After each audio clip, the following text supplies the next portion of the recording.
Welcome back. Today marks 100 days of Pope Leo's papacy. The first American pope has been since focused on closing divides in the church, the perils of artificial intelligence, and tightening financial transparency regulations in the church. For more, we're joined by Father Provincial Superior of the Marian Fathers of the Immaculate Conception, Father Chris Alar. Welcome, Father. Good morning. Thank you so much for joining us today. How has Pope Leo established credibility and goodwill in his first 100 days? Well, I think most are saying by avoiding polemics. He's not taken the route of spontaneous news interviews and comments off the cuff. He's been more calculated in his first 100 days. Now, remember, it's different than our U.S. presidency, where it's only 4 years. His is for life. And so we have the tendency to try to view the 100 days as this kind of benchmark. But he's much more calculated. He's chosen to listen, to dialogue, and continue this continuity from the previous popes. And so, yes, he's addressed issues like Ukraine, the environment, the youth has been very important. But he's brought less work towards like executive orders and actions and more towards listening. Well, that's listening and dialogue is always great things. He also appears to be very media savvy from my perspective, and you kind of address that as well. Now, in his public addresses, the Pope Leo frequently addresses the youth directly. Recently, at a Holy Year celebration, Pope Leo told the young people they were, quote, the salt of the earth and the light of the world. Respond to his comments, please. Yes, and in fact, that's what a lot of people like about him is he's going back to the Gospels. He's going back to the references of Christ.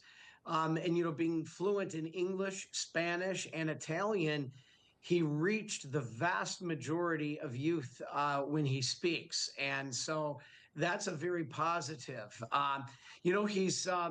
They did a survey in June. He's more popular than the 14 major world leaders around the globe. So he's definitely making progress that way. But yes, the key is he's telling them that there is a hope, a future, that they can be unique, that the world has hope if they just keep the focus on Christ. Yeah, and also being savvy. He's also addressed, I believe, the youth respect to social media and looking for social media influencers. And I think that's a really great idea. Now, similar to his namesake, Pope Leo has been vigilant in addressing the challenges of recent technological advances and leading the church in the digital age. Why has the Pope brought this center stage? Is it a sense of his age and his prior experience of being an American? Yeah, he'll turn 70 next month, but seems to be very savvy. You mentioned AI. He's brought that to the forefront. In fact, his namesake, even choosing the name Leo, is tied to AI, surprisingly, because it was Leo the 13th, who I think was one of the greatest popes in the history of the church, that led the church through the Industrial Revolution, where there was the first time where they believed mankind was going to be replaced by machines. And that was back in the late 1800s, mid to late 1800s. And so now we see that same concern, where is mankind going to be replaced by now computers? And so he took that namesake to be a leader of the church amidst this during the time of this concern.